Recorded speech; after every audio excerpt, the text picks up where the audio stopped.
vie éternelle. Nous fais boire la coupe des noces de l'agneau. La sagesse de Dieu a préparé son vin. Elle abaisse la table, elle invite les saints. Venez boire la coupe, venez manger le pain.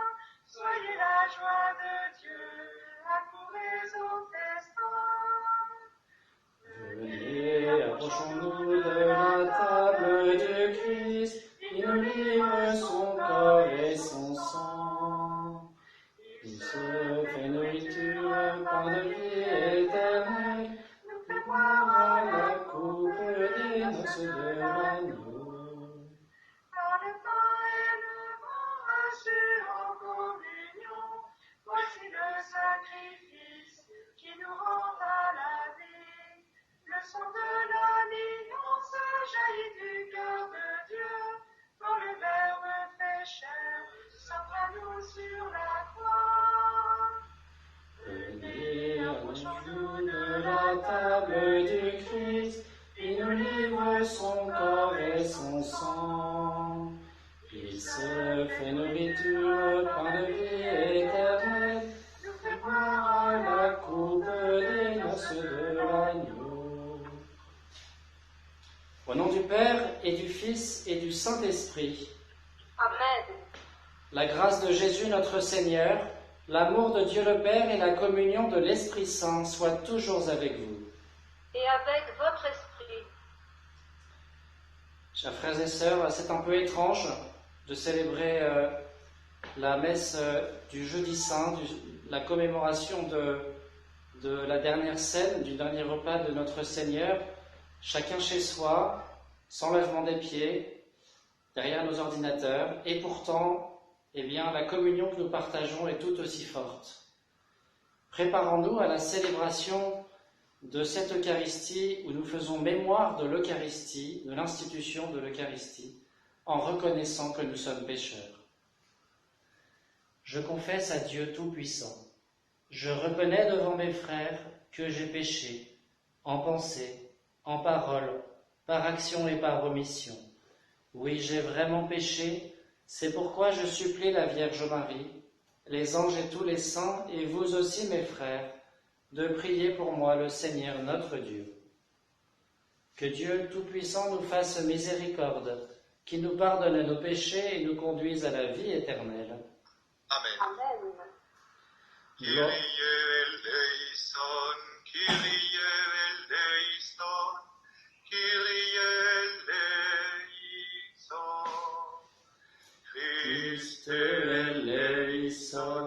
Christe eleison, Christe eleison. Kyrie eleison, Kyrie eleison, Kyrie eleison. Gloire à Dieu au plus haut des cieux. Et paix sur la terre aux hommes qui l'aiment. Nous te louons, nous te bénissons, nous t'adorons. Nous te glorifions, nous te rendons grâce pour ton immense gloire. Seigneur Dieu, roi du ciel, Dieu le Père Tout-Puissant. Seigneur, Fils unique Jésus-Christ, Seigneur Dieu, agneau de Dieu, le Fils du Père. toi qui enlèves le péché du monde, prends pitié de nous. Car toi seul es saint, toi qui enlèves le péché du monde, reçois notre prière. Toi qui es assis à la droite du Père, prends pitié de nous. Car toi seul es saint, Toi seul est Seigneur, toi seul est le Très-Haut Jésus-Christ, avec le Saint-Esprit, dans la gloire de Dieu le Père.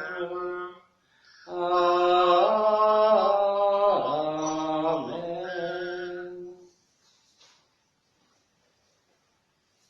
Prions le Seigneur. Tu nous appelles, Dieu notre Père, à célébrer ce soir la très sainte scène où ton Fils unique, avant de se livrer lui-même à la mort, a voulu remettre à son Église le sacrifice nouveau de l'alliance éternelle. Fais que nous recevions de ce repas qui est le sacrement de son amour, la charité et la vie, par Jésus-Christ, ton Fils, notre Seigneur et notre Dieu, qui règne avec toi et le Saint-Esprit maintenant et pour les siècles des siècles. Amen.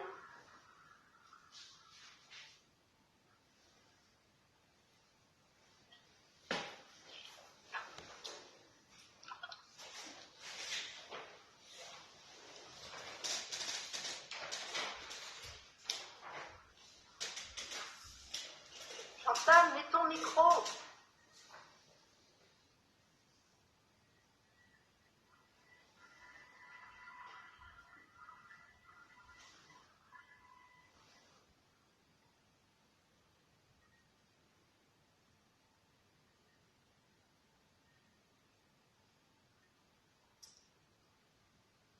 Chantal Rouget, vous pouvez faire la lecture?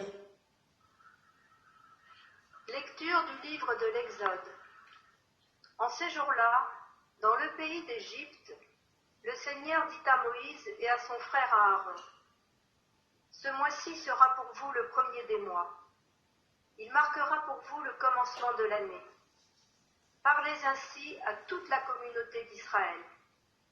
Le 10 de ce mois, que l'on prenne un agneau par famille, un agneau par maison.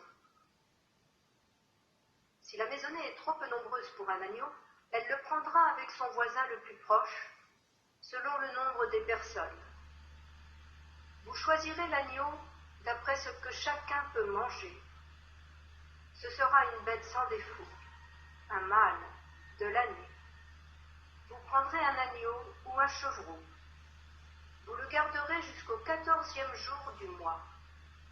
Dans toute l'assemblée de la communauté d'Israël, on l'immolera au coucher du soleil. On prendra du sang que l'on mettra sur les deux montants et sur le linteau des maisons où on le mangera. On mangera sa chair cette nuit-là. On la mangera rôtie au feu, avec des pains sans levain et des herbes amères.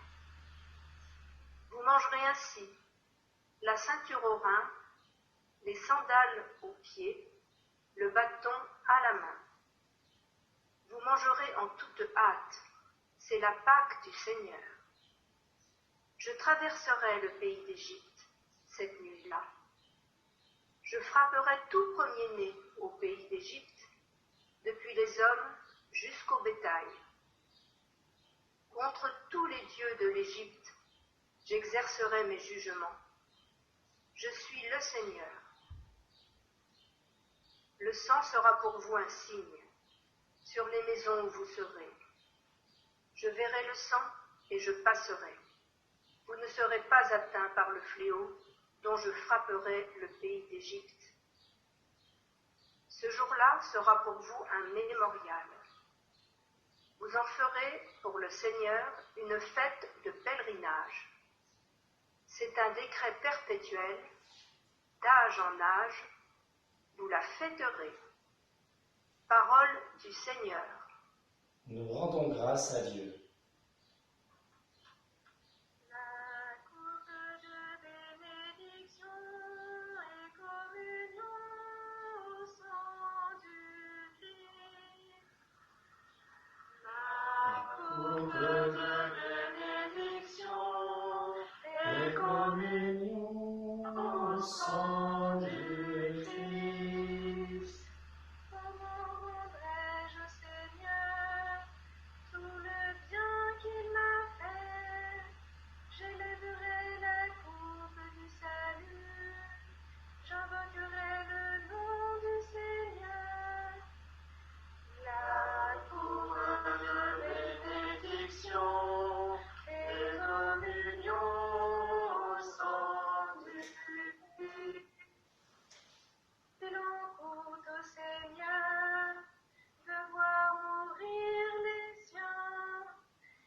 suis-je pas, Seigneur, ton serviteur, moi, dont tu brisas les chaînes? La coupe de bénédiction et communion au sang du Christ. Je t'offrirai le sacrifice d'action de grâce. J'invoquerai le nom du Seigneur. Je tiendrai mes promesses au Seigneur. Oui, devant tout son peuple. La coupe de bénédiction et communion au sang du Christ.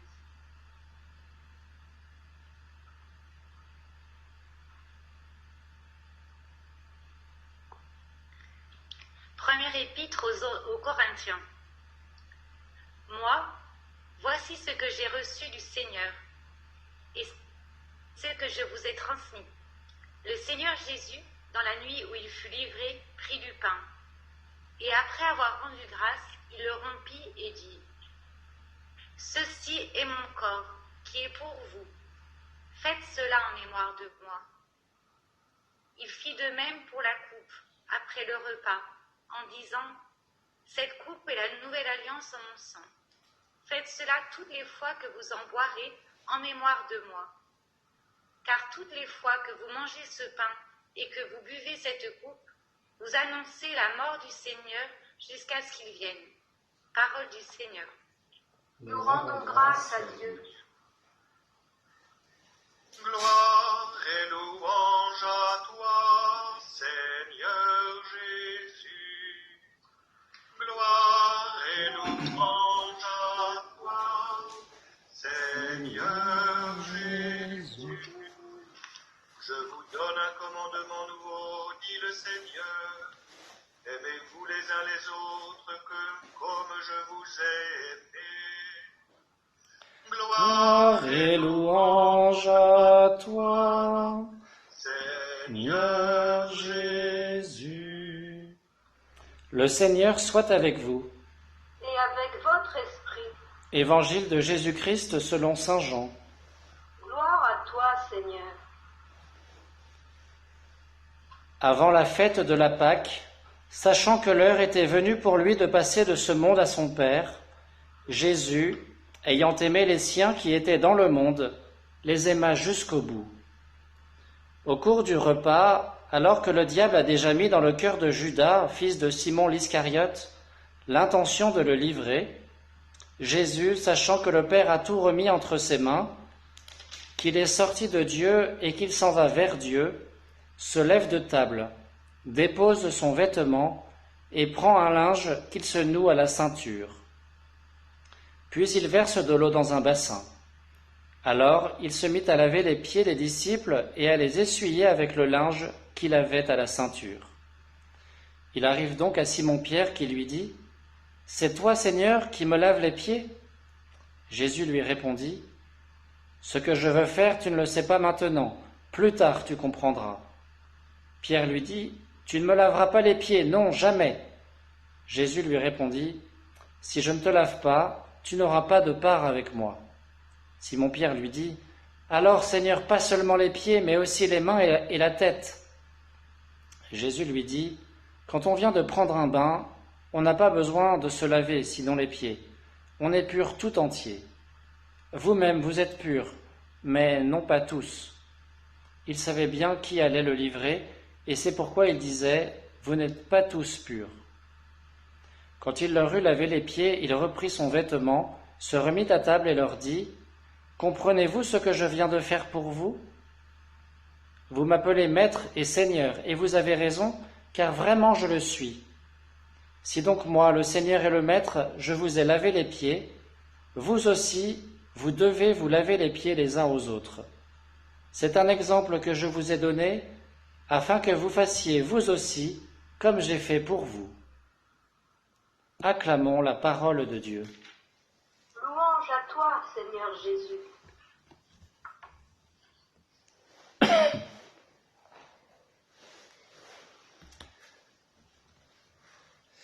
Chers frères et sœurs bien-aimés, avant tout, en ce jeudi saint, fête du sacerdoce et de l'Eucharistie, je voudrais faire monter une grande action de grâce vers Dieu. Merci Seigneur pour ta bonté. Dans ta miséricorde infinie, tu m'as appelé au sacerdoce, c'est-à-dire à participer en fait à celui de ton Fils, l'unique prêtre. Merci Seigneur pour cette immense grâce qui est pour moi source de joie, bien souvent, source de grâce. Notamment, ce qui m'émerveille, c'est que je suis témoin de beaucoup de grâce dans ma vie et dans celle des autres. J'ai une place privilégiée en étant prêtre pour être le témoin de tout ce que le Seigneur fait dans vos vies, chers frères et sœurs. Et puis merci Seigneur aussi pour tous les merci reçus aujourd'hui. En fait, je n'y peux rien. C'est toi Seigneur qui m'as tout donné. On me remercie d'avoir donné ma vie. J'ai décidé effectivement un jour de la donner, mais est-ce que je la donnerai chaque jour jusqu'au bout, comme Jésus? Eh bien, je ne sais pas, et priez pour cela, pour que je sois toujours fidèle. Tant qu'on n'est pas mort, on n'a pas tout donné. Merci pour ce don que Jésus fait à son Église à travers tous ses prêtres. Par eux, il se rend présent, et particulièrement et éminemment dans l'Eucharistie. Merci Seigneur pour ce grand don. Merci Seigneur aussi de t'occuper de moi chaque jour, ce que tu m'as bien montré depuis le début de ce confinement, et particulièrement quand j'ai été malade. Tu t'es occupé de moi très concrètement à travers toutes les attentions délicates de mes paroissiens, vous tous, et puis d'autres personnes, de mes proches, ma famille, mes amis. Merci Seigneur d'être si délicat et si concret dans le soin que tu as de moi. Merci. Alors ce soir, Jésus fait à son Église un don inestimable, l'Eucharistie, et donc pour cela le sacerdoce. Paradoxalement, cette année, seuls les prêtres, ou quasiment seuls les prêtres, vont pouvoir communier matériellement, recevoir matériellement, physiquement l'Eucharistie. C'est triste, c'est une source de souffrance pour tous, pour vous et même pour nous les prêtres, parce que c'est éminemment le jour où on aimerait vous donner la communion matérielle. C'est source de souffrance donc, mais c'est aussi source de grâce.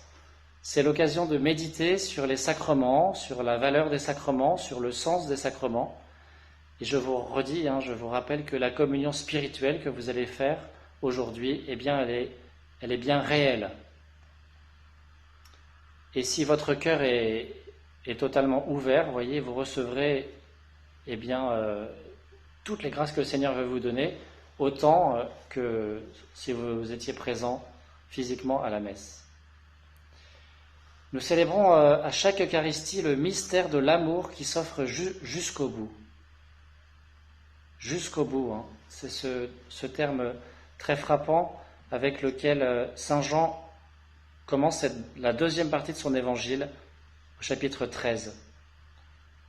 Avant la fête de la Pâque, sachant que l'heure était venue pour lui de passer de ce monde à son Père, Jésus, ayant aimé les siens qui étaient dans le monde, les aima jusqu'au bout. On pourrait traduire aussi le terme grec par jusqu'à l'extrême. Jésus va se donner totalement. Il va donner son corps, c'est-à-dire tout. Il va donner sa vie. Il va tout donner. Alors l'Eucharistie dont il nous fait le don aujourd'hui, vous voyez, c'est un mémorial. On a vu ce mot plusieurs fois dans les textes que nous avons lus. En mémoire, faites cela en mémoire de moi. Et dans la première lecture, Dieu dit très clairement à propos de la Pâque juive, ce jour-là sera pour vous un mémorial. Un mémorial, c'est-à-dire que ce n'est pas un souvenir, un simple souvenir, c'est qu'à chaque fois que nous le célébrons, le rite qui est un mémorial, eh bien, nous le revivons vraiment, c'est aujourd'hui que ça se passe. C'était vrai pour les Juifs, la Pâque juive, et vous connaissez le rituel du petit enfant qui demande à chaque Pâque juive à son père qu'est-ce que nous faisons? Et le Père répond, aujourd'hui le Seigneur nous sauve. Eh bien c'est pareil, et encore plus fort, plus profond pour nous.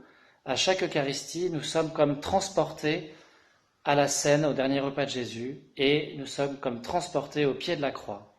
Ces deux événements sont uniques dans l'histoire.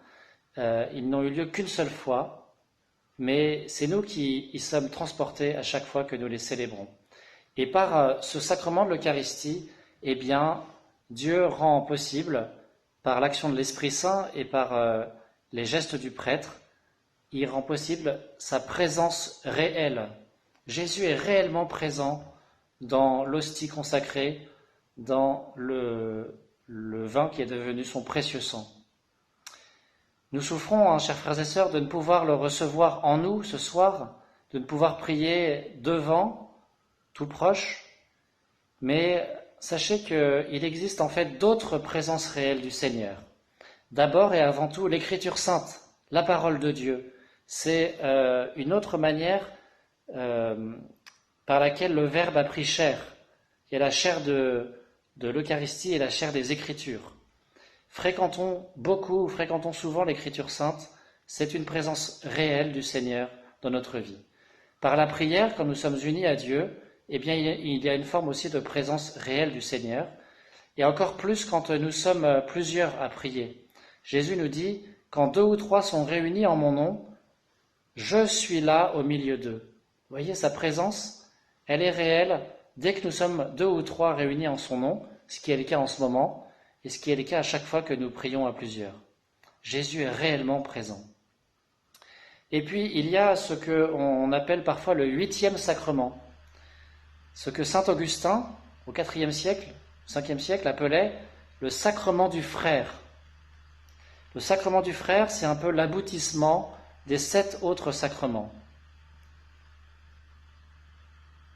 Vous voyez, il y a une présence réelle de Dieu, de Jésus, parmi les hommes, à l'occasion de tout geste d'amour accompli à l'égard d'autrui, et surtout à l'égard des plus faibles, des plus pauvres. Vous savez que dans la tradition de l'Église, on reconnaît dans le pauvre le Christ lui-même. Un peu plus tard, 200 ans après peut-être, saint Jean Chrysostome disait que le sacrement de l'autel doit se prolonger dans le sacrement du frère.